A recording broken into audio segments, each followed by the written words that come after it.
J'ai vécu mon enfance à Villeneuve-d'Ascq près de Lille.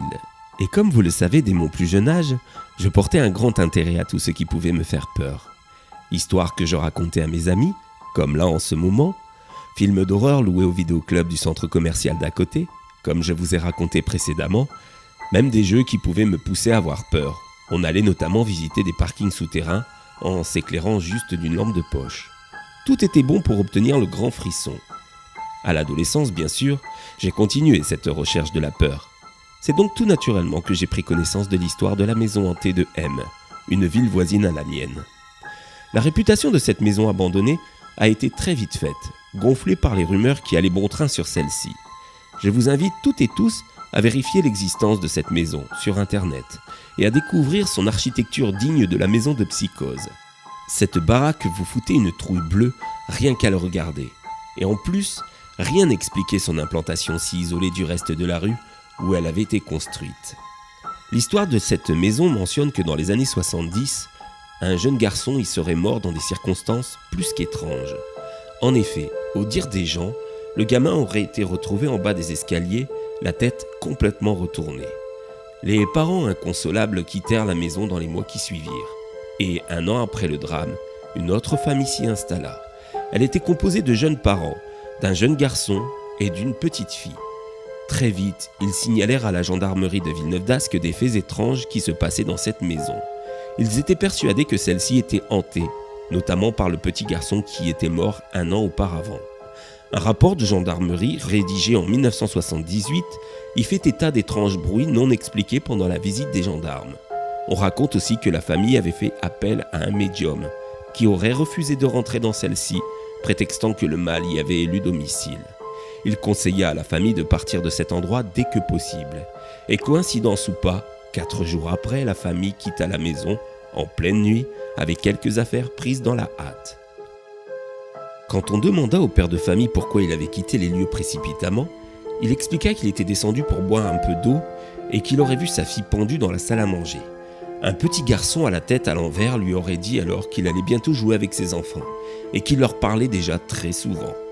Il s'avéra que les 2 enfants confirmèrent la présence d'un ami imaginaire nommé Adrien, le prénom de l'enfant mort 1 an auparavant. La maison gagna solidement ses galons de demeure hantée pendant les années qui suivirent, d'autant qu'elle restait inhabitée, et on commença à entendre énormément d'histoires à son sujet. Certaines, bien sûr, étaient très exagérées. Mais ceci dit, dans tout mensonge, n'y a-t-il pas une infime part de vrai ? Bref, comme vous pouvez le deviner, mes amis et moi, on avait trouvé notre nouvelle source de peur. On allait s'y rendre en pleine nuit et rentrer dedans. En toute honnêteté, j'étais partagé par l'envie de voir cette célébrissime maison et la peur qu'il s'y passe réellement quelque chose. Un soir de juillet, j'avais alors 15 ans, on a pris nos vélos et on a roulé jusqu'à la maison. J'avais un sac à dos. On y avait mis des lampes de poche, une barre à mine pour se défendre et du chocolat. Allez pas me demander pourquoi, c'était comme ça. On est arrivé alors que le soleil se couchait. C'est vrai que tous les 3 on la menait pas large devant cette maison. En photo, elle faisait flipper, mais en vrai, elle était vraiment angoissante. Regardez les photos sur le net et imaginez cette maison dans la pénombre et vous comprendrez ce que j'ai ressenti. On a déposé nos vélos à l'extérieur et on a passé la grille pour s'y rendre. Là, chacun d'entre nous a allumé sa lampe de poche. On s'est mis à chercher un moyen pour rentrer dans cette maison et derrière la maison, on trouva une fenêtre brisée. C'est certainement par là que tous ceux qui s'y aventuraient rentraient. On pénétra tous les 3 pour se retrouver dans une cuisine. Premier fait étrange, elle était meublée et semblait pas si inhabitée que ça. Il restait même de la vaisselle sale. Ça a corroboré le fait que l'on racontait que la dernière famille qui avait vécu avait laissé quasi toutes ses affaires et ses meubles. En tout cas, croyez-moi, ça a accentué le côté flippant de la maison. On arrivait tous les 3 au hall d'entrée et au pied du célèbre escalier auquel le gamin avait trouvé la mort. C'était flippant.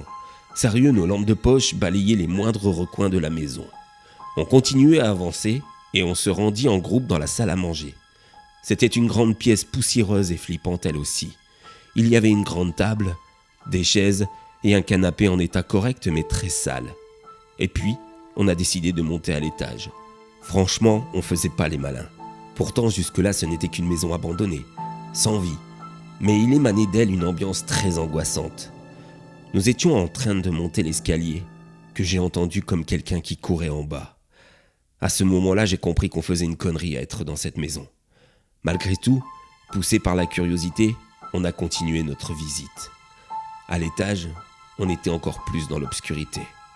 On avait cette impression de s'enfoncer dans les ténèbres.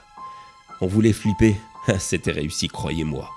Entre le look maison hantée de cette baraque, les bruits étranges et la nuit dehors qui semblait encore plus noire, tout contribuait à se faire la peur de notre vie.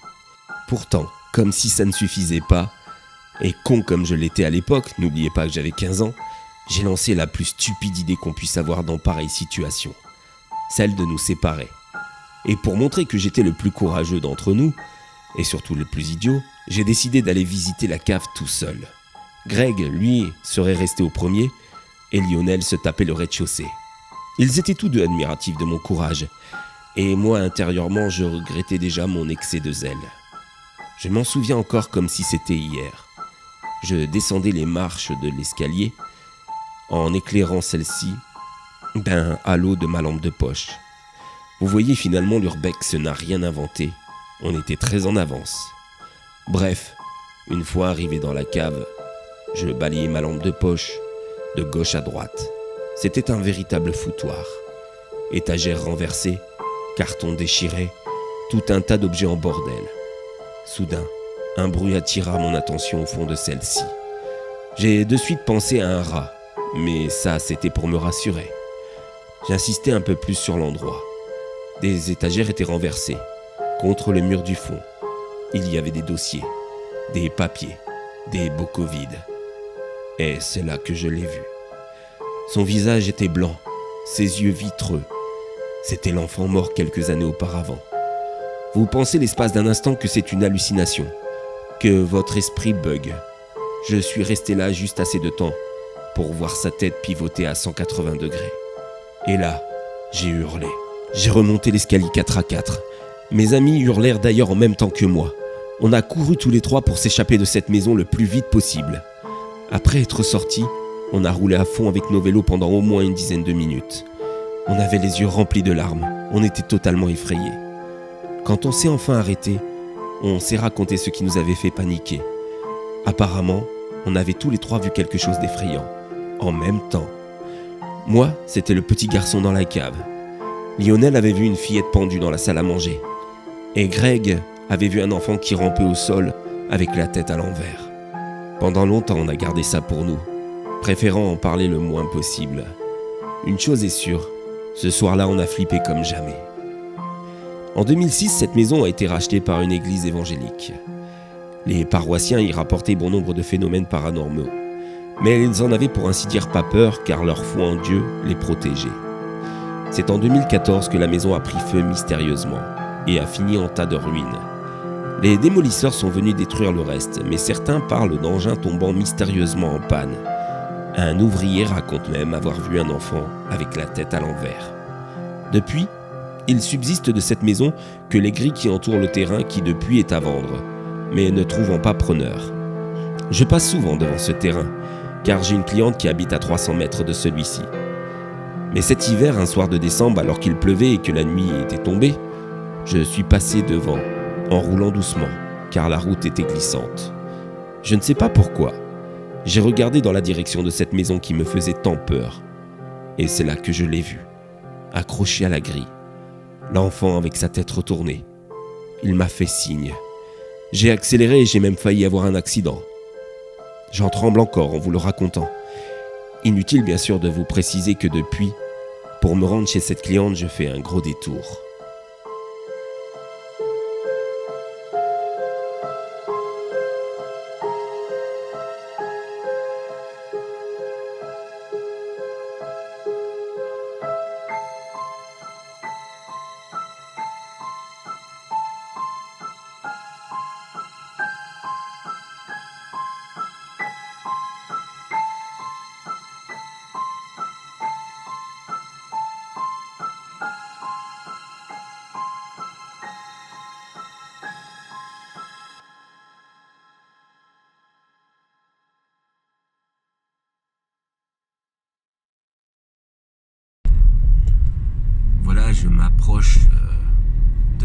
se trouve l'emplacement de l'ex-maison hantée de M.